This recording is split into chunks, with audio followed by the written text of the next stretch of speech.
नमस्कार,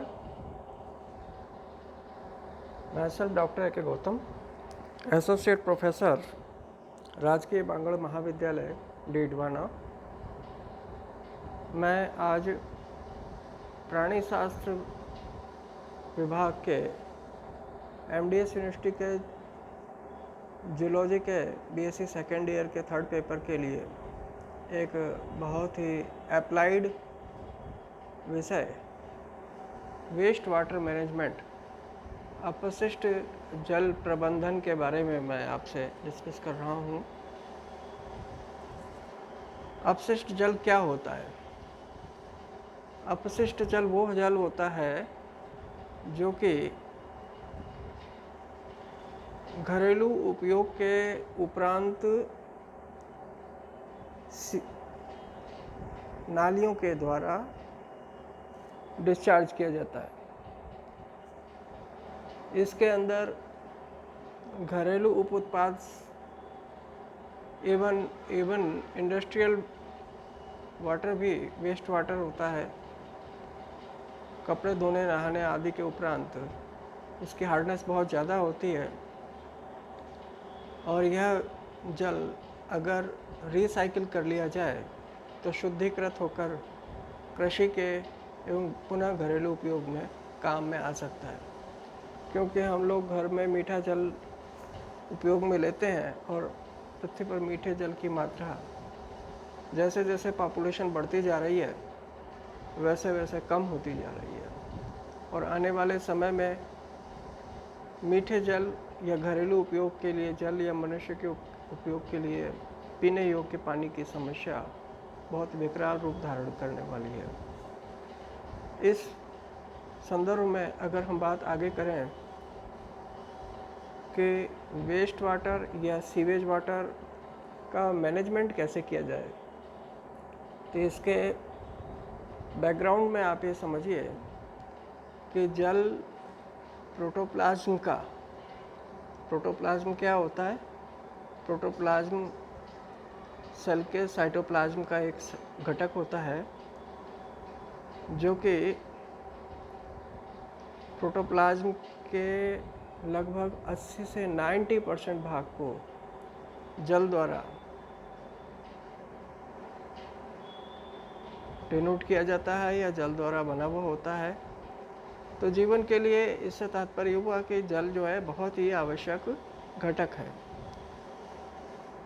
दूसरी बात यह है कि जल एक महत्वपूर्ण घोलक है, सॉल्वेंट है, जिसकी उपस्थिति में सेल्स के भीतर मेटाबॉलिक क्रियाएं संपन्न होती हैं। मेटाबॉलिक क्रियाएं दो तरह की होती हैं, एनाबॉलिज्म और कैटाबॉलिज्म। तो जीवन का आप जानते हैं 3 लक्षण होते हैं, रिप्रोडक्शन, मेटाबॉलिज्म और लोकोमोशन। तो मेटाबॉलिज्म उन तीनों में से एक बहुत महत्वपूर्ण क्रिया होती है जो कि सजीव के लिए या जीवन को जारी रखने के लिए आवश्यक होती है। पृथ्वी के 3/4 भाग पर, 3/4 भाग पर नदियाँ, झरने, झीलें, समुद्र आदि के जल से घिरा हुआ है और जल एक चक्र के रूप में नियमित क्रिया द्वारा जीवों या जल स्रोतों एवं वातावरण में घूमता रहता है, एक रूप से दूसरे रूप में परिवर्तित होता रहता है। इसको मैंने पिछले व्याख्यानों में वाटर साइकिल के अंतर्गत आपको स्पष्ट किया हुआ था, समझाया था। इसे जल चक्र या हाइड्रोलिक चक्र कहते हैं। प्रकृति के अंदर जल वायुमंडल, पृथ्वी की सतह या जल के संग्रहित स्रोत एवं भूमिगत अवस्था में पाया जाता है। वर्षा का जल एवं बर्फ को हवा से मुक्त होता है। वर्षा का जल जो होता है एवं आइस जो हवा से फ्री होता है, पृथ्वी की सतह पर गिरने के उपरांत यह दूषित हो जाता है। नदियों, झरनों तथा समुद्रों के जल में अनेकों प्रकार के सूक्ष्म जीव पाए जाते हैं और भूमिगत जल पृथ्वी की परतों से गुजरने के उपरांत धीरे धीरे सूक्ष्म जीवों से रहित होता है। छानने की क्रिया के द्वारा विभिन्न स्तर पर इस क्रिया में सहायक होता है और झरनों एवं गहरे कुओं के जल में सूक्ष्म जीव बहुत ही कम मात्रा में पाए जाते हैं। समुद्र के जल में भी अनेकों प्रकार के सूक्ष्म जीव पाए जाते हैं।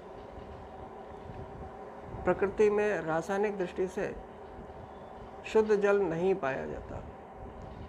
यहाँ तक कि भाप के ठंडा होने पर वायुमंडलीय गैस इससे घुल जाती है और जिसमें प्रमुख रूप से कार्बन डाइऑक्साइड होती है। और वर्षा का जल भी कार्बनिक अम्ल युक्त होता है। उसका कारण ये है कि वर्षा का जल जो होता है वो वायुमंडल में घुली हुई कार्बन डाइऑक्साइड, नाइट्रोजन डाइऑक्साइड और सल्फर डाइऑक्साइड, इस प्रकार के हाइड्रोक्लोरिक एसिड, ऐसी जो गैसेज हैं उनको अपने साथ घोल करके भूमि पर लाता है, प्लांट्स या एनिमल्स को उपलब्ध कराता है, तो वो संदूषित हो जाता है, प्रदूषित हो जाता है। जल स्रोत के तल पर कुछ अपशिष्ट बैठ जाते हैं। इस तरीके से होता है कि कार्बनिक पदार्थ या ये पदार्थ इसमें घुल जाते हैं तो इस तरीके से वर्षा का जल वायुमंडल में घुली हुई कार्बन डाइऑक्साइड और दूसरे हानिकारक गैसों को अपने साथ लेकर के ज़मीन पर आता है और वो जीवन के उपयोग योग्य नहीं रह जाता है। प्रकृति में रासायनिक दृष्टि से शुद्ध जल इसीलिए नहीं पाया जाता है। जहाँ तक कि भाप के ठंडा होने एवं वायुमंडलीय गैस इसे घुल जाती है। भाप जब ठंडी होती है तो एटमॉस्फेयर के गैसेज इसमें घुल जाती हैं और इससे इसमें से खास तौर से कार्बन डाइऑक्साइड होती है, प्रमुख रूप से कार्बन डाइऑक्साइड होती है।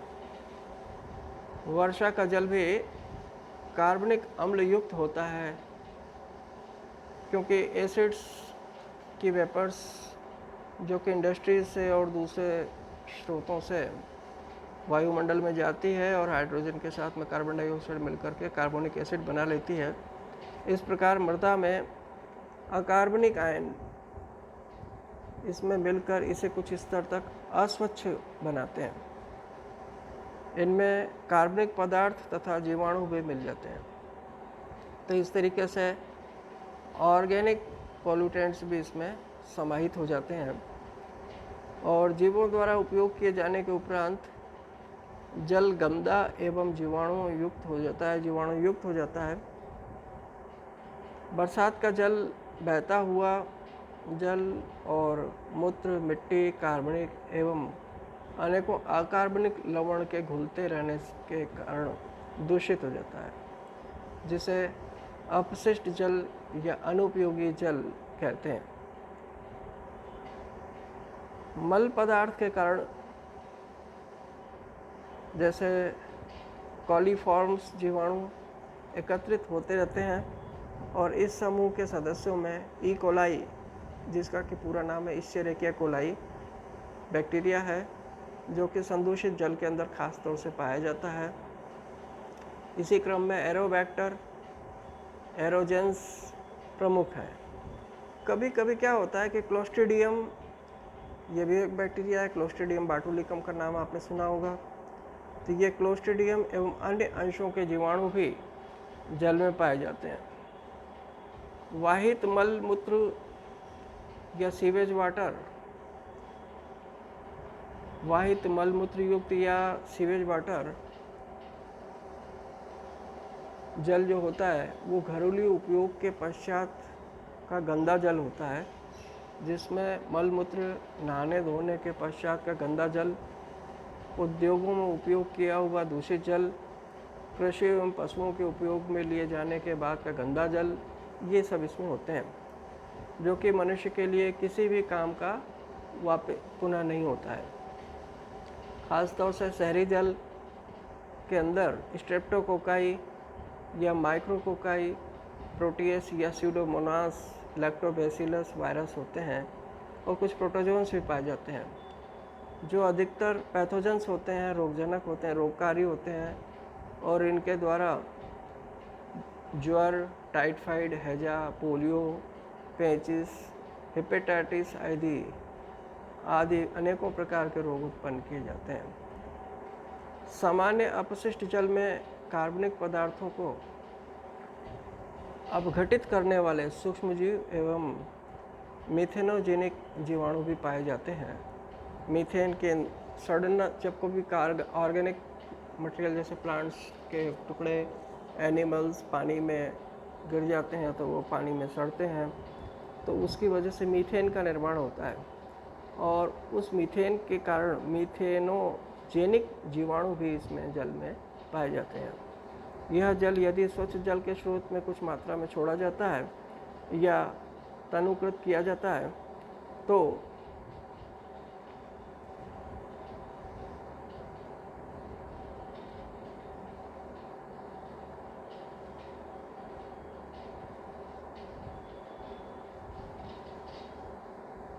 इसमें डाइल्यूशन की क्रिया होती है एवं कार्बनिक पदार्थों का ऑक्सीडेशन वायवीय परिस्थितियों में होता है, एरोबिक कंडीशंस में होता है और जल स्रोत के तल पर कुछ अपशिष्ट बैठ जाते हैं तथा कुछ समय उपरांत इस जल स्रोत का जल सामान्य हो जाता है। किंतु यदि प्रदूषित जल अधिक मात्रा में किसी जल स्रोत पर छोड़ा जाता है तो सूक्ष्मजीव जल में उपस्थित अधिकतम ऑक्सीजन का उपयोग कर लेते हैं। क्या होता है, जब माइक्रो ऑर्गेनिजम्स पानी के अंदर होते हैं, प्लांट प्रोडक्ट हो, एनिमल प्रोडक्ट हो, प्रोटोजोन्स हो, वायरस हो, बैक्टीरिया हो, तो ये वायरस नहीं बैक्टीरिया हो, तो ये क्या करते हैं कि पानी की ऑक्सीजन का उपयोग कर लेते हैं और इस पानी की ऑक्सीजन के उपयोग करने की प्रक्रिया को या क्षमता को या इसके अनुमापन को बीओडी के रूप में नापा जाता है। बीओडी मतलब बायोलॉजिकल ऑक्सीजन डिमांड। और इसके फलस्वरूप होता क्या है कि जल के अंदर घुलित ऑक्सीजन की मात्रा कम हो जाती है, अधिकतम ऑक्सीजन का उपयोग कर लेते हैं ये माइक्रो ऑर्गेनिजम्स। यदि जल के अंदर जितने ज़्यादा ऑर्गेनिक मैटर होगा उतने ज़्यादा ऑक्सीजन कंजम्पशन बढ़ जाएगा पानी का, और पानी की जो ऑक्सीजन बियरिंग कैपेसिटी है, धारण करने की क्षमता है, वो कम हो जाएगी और इसमें रहने वाले जंतु तथा पौधे, वाटर के हाइड्रोफाइट्स जो होते हैं या फिशेज हैं, एक्वाटिक एनिमल्स हैं, नॉन कॉर्डेट्स या कॉर्डेट्स, वो इसमें रहने योग्य नहीं रह पाता है जल और वो इसमें सरवाइव नहीं कर सकते और इस प्रकार से वो मृत हो जाते हैं और जल फिर इसके फलस्वरूप क्या होता है, सड़ने लगता है और यह जल अनुपयोगी हो जाता है। तो ये कुछ खास बातें हैं जो कि आपको समझना है। इस खास तौर से ध्यान रखने की बात है कि शहरी जल में streptococci, micrococci, proteus, pseudomonas, lactobacillus, different virus, different protozoans पाए जाते हैं जो अधिकतर पैथोजेंस होते हैं, अधिकतर रोगजनक होते हैं और इनके द्वारा होने वाले ख़ास तौर से जो व्याधियाँ होती हैं, रोग होते हैं, उनमें प्रमुख है ख़ास तौर से बुखार होना, टाइफाइड, हैजा, पोलियो, पेचिस, हेपेटाइटिस आदि रोग उत्पन्न होते हैं। तो जल को रिसाइकिल करके, सीवेज प्लांट लगा करके शहरों के जल को पुनर्चक्रण करके इनका घरेलू एवं कृषि उपयोग किया जा सकता है। Thank you very much.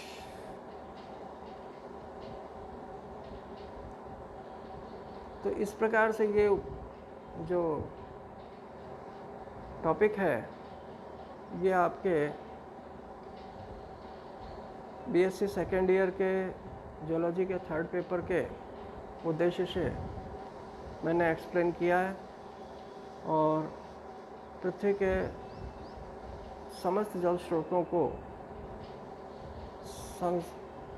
Conserve करना चाहिए, संरक्षित करना चाहिए, जिससे कि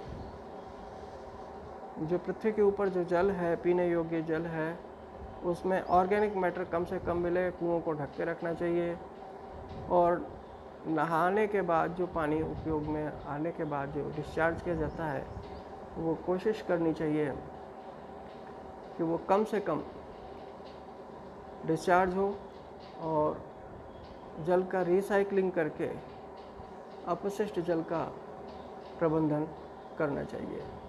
थैंक यू वेरी मच।